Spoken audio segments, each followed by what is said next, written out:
तो सांग मैंने चलतु आज प्रस्तुत करवा डालमा जोटा कि आम प्रेसर कुकर रे अति सहज उपाय बिना प्याज रसुण करवा। तो ये मुझे हर डाली गोटे कप, मुग डाली गोटे कप, बुट डाली हाफ कप, टिके हल्का भाजिकी भल कि पानी रे धोईदबा। भाजिकी थोड़े ट्राए करेंगे, बहुत बढ़िया टेस्ट लगे। एठी अन्य परिबा सब मु काटी देछि, आलू, बैगण, कदली, देसी आलू, कखारु, टमाटर। बैगण को टिके हलदी पानी रखी कला न होबा पई, आउ अन्य परिबा भी आपण देई परिबे। एठी प्रेसर कुकर रे पानी टिके गरम करके सब डाली पकई देली। टिके फुटिबा परे सेथिरे लूण, हलदी पकई देछि, आउ अदा पकई देछि। फेण गुडाक सब बाहर कर देबे आपण।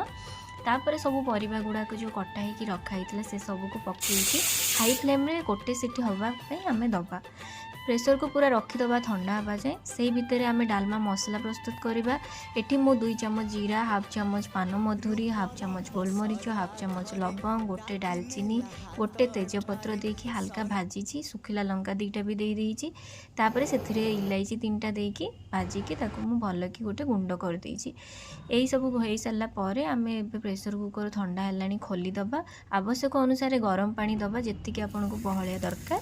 तापर एथिरे गोटे छुंक दबा। आमे गाई घी को मु गरम करके सेथिरे गोटे फुल चामच जीरा, 2टा सुखिला लंका, टिके अदा दे देइछि। एटा भल कि फुटीगला परे याको आमे डालमा रे दे दबा। भल कि गोळेकी ताको घोड़ेई दबा। घोड़ेइबा परे किछि समय परे ताको खोलिकी आउ टिके मिसेइकी सेथिरे जो डालमा मसला प्रस्तुत होइतिला सेथिरु गोटे फुल चामच आमे दे दबा।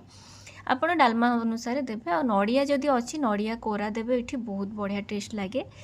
तो सांग माने केमिति लागिला वीडियो निश्चय लाइक, कमेंट और शेयर करेंगे। नमस्कार।